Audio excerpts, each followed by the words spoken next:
Mr. Thorpe. What are you doing? Oh, hi, Steph. I'm just looking up how to cook a chocolate cake.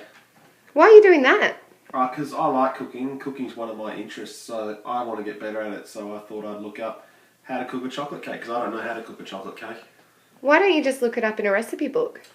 I thought about that, but then I thought the best way I learn is by watching someone do it. I'm very visual in the way that I learn. So I'm inquiring on the internet about how to make a chocolate cake, because I want to see someone do it with their hands, which makes it easy for me to learn. What a great idea. Thanks.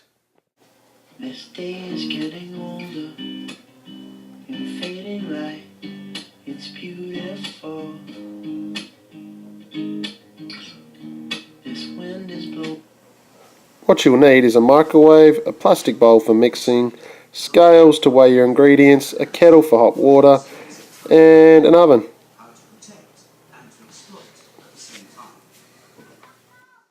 The ingredients you'll need are 300 grams of dark chocolate, 100 ml of orange juice, 500 millilitres of hot water, 1 tablespoon of coffee, 50 grams of cocoa, 500 grams of margarine, 20 ml of vanilla essence, 800 grams of sugar, 400 grams of plain flour, and to help the cake rise, 240 grams of self-raising flour, and 5 eggs.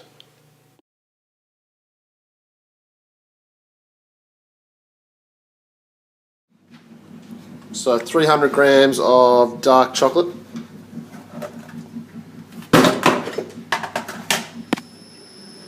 alright, so we need 50 grams of cocoa.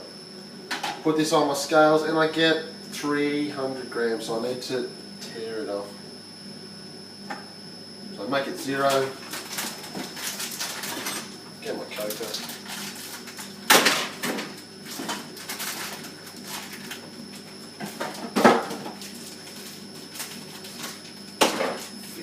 Wait till this gets to 50 on here. Oh, 10, 20.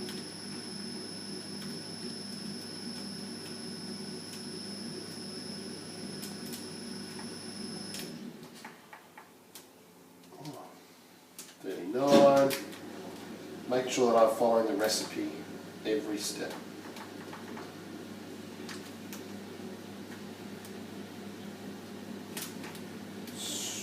53. So it's super important to make sure I get the same as what the recipe says. 52. That 2 grams might make a difference in the end. 50. Awesome. That's going in with the dark chocolate, the coffee and hot water, margarine, vanilla, and on the recipe also says sugar. I'm going to put this in the microwave for 20 minutes and melt it all down. Then I'll show you my next step. One thing that I forgot to say is we're putting orange juice, yes, orange juice, strange ingredient, in with our chocolate mix.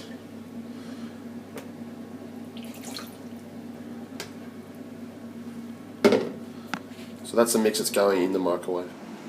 Now my chocolate mix is in my microwave melting, I've got to make sure that I preheat my oven, which is cooking with gas, onto 170, and then we'll wait to put in the cake. While I've been waiting for that chocolate mixture to melt in the microwave, I've cut out baking paper and put it in a big pan, put butter on the bottom, bit of an arts and crafts exercise from Mr. Thorpe. This will help the cake from not sticking to the bottom of the pan. New technique I learnt was the fact that if you use butter, it helps the baking paper stick to the edges. See how it's all stuck to the edges? You can see that bit of butter there too. I got a little helper in the kitchen, that was Griffy. Helping me out, Griff? Good boy. Alright, so guys, now we have our cake mixture that I've beaten up with mixers. I'm now going to pour it in the cake tin and it's going to go in the oven at 170 degrees for an hour and a half. When I was watching my video, it was important, they said, to keep checking the oven because each oven can be hotter than others, so I have to keep checking because if I cook it too long it will dry out, the video said. So it's a new thing that I learned as well from watching that video.